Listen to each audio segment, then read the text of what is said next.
నేత సజ్జల రామకృష్ణారెడ్డి సిఐడి విచారణ ముగిసింది. టీడీపీ ఆఫీసుపై దాడికి సంబంధించి కేసులో ఆయన ప్రశ్నిస్తున్నారు సిఐడి అధికారులు. అయితే బాధ్యత కలిగిన పౌరుడిగా విచారణకు వచ్చానన్నారు సజ్జల. దాడులకు తమ పార్టీ నాయకుడు జగన్ వ్యతిరేకమన్నారు. సిబిఐ అధికారులు అడిగేవి ఏమీ తనకు తెలియదన్నారు సజ్జల. ఇక రాష్ట్రంలో ఏడాది కాలంగా రెడ్ బుక్ వేధింపులు ఎక్కువయ్యాయని చెప్పారాయన. ఎన్నికలకు ముందు నుంచే రాజ్యాంగ విరుద్ధంగా ప్రవర్తించారని, ఇష్టం వచ్చినట్టు కేసులు పెట్టడం, సంతకాలు పెట్టమని బెదిరించడం, జైలుకు పంపే పనిగా పెట్టుకున్నారని చెప్పారు. చంద్రబాబు నుంచి కింది స్థాయి వరకు ఇలాగే వ్యవహరిస్తున్నారని విమర్శించారు సజ్జల. కాలం ఇప్పుడు ఇలాగే ఉండదని, తాము అధికారంలోకి వచ్చి ఇలాగే మొదలు పెడితే ఎలా ఉంటుందని ఆయన ప్రశ్నించారు. టీడీపీ వారు వేసిన విత్తనం చాలా ప్రమాదకరమైందని, ఉన్మాద చర్యలు ఎలాంటి పరిస్థితులకు దారితీస్తాయో ఆలోచించాల్సిన అవసరం ఉందన్నారు.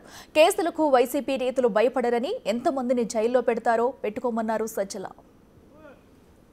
దీనికి సంబంధించినంత వరకు నేను లేని ఆ రోజు అని చెప్పినా కూడా ఈరోజు మళ్ళీ అడిగారు. తెలిసిన విషయాలు ఏమన్నట్టు చెప్పమన్నారు. తెలియనివే మొత్తం మీరు అడుగుతున్నవే నాకు తెలియదని చెప్పాను.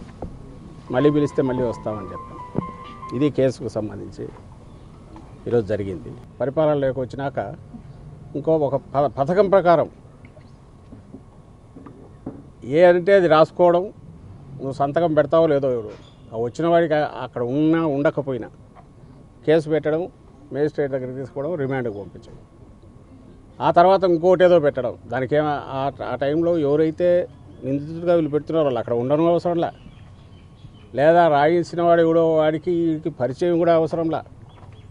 కేవలం ఈ నిందితుల మీద చంద్రబాబు గారి దగ్గర మొదలు పెడితే కింద వరకు, స్థానిక నాయకుడి వరకు ఎవరికైనా కోపం ఉంటే చాలు. అది వ్యక్తిగతమైన కావచ్చు, ఇంకో రకమైనదా కావచ్చు.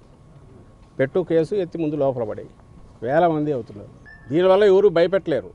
ప్రజలకు ఏదైనా సేవ చేసి, ప్రజలకు చేస్తామని చెప్పినవి చేసి, తద్వారా వాళ్ళ బ్లెస్సింగ్స్ ఏమైనా తీసుకోవడానికి ప్రయత్నం చేయాలి. కానీ దాని నుంచి దృష్టి మళ్లించడానికి, లేదా దాన్ని ప్రశ్నిస్తారని చెప్పి ఆ గొంతు నొక్కడం ద్వారా, లేదా దృష్టి మళ్లించడానికి కృత్రిమ కుంభకోణాలు మీ అంతటా మీరు క్రియేట్ చేయడం ద్వారా, లేని స్కాములు అంటూ ఒక కథ అల్లి ఒక స్క్రీన్ ప్లే తయారు చేసి పాత్రలను క్రియేట్ చేసి చేయడం ద్వారా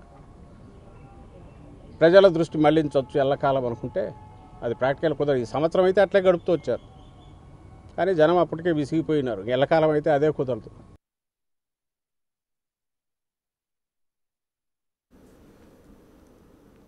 రిటక అటు టీడీపీ పెడుతున్న దాడులకు, కేసులకు సంబంధించి కూడా అటు సజ్జల రామకృష్ణారెడ్డి అయితే స్పందించారు. అయితే ఎన్ని కేసులు పెట్టినా భయపడం, రెడ్ బుక్ పేరుతో చేస్తున్నది సరైంది కాదంటూ కూడా సజ్జల రామకృష్ణారెడ్డి అటు అయితే మీడియా ముందు వెల్లడించారు. అయితే ఎన్ని కేసులు పెట్టినా కూడా వైసీపీ నేతలు భయపడమంటూ కూడా వెల్లడించారు. మా నాయకుడు దాడులకు అటు వ్యతిరేకం కేదంటూ కూడా పెట్టారు. ఎంతమందిని జైల్లో పెడతారో పెట్టుకోండి అంటూ కూడా సజ్జల వార్నింగ్ ఇచ్చారు.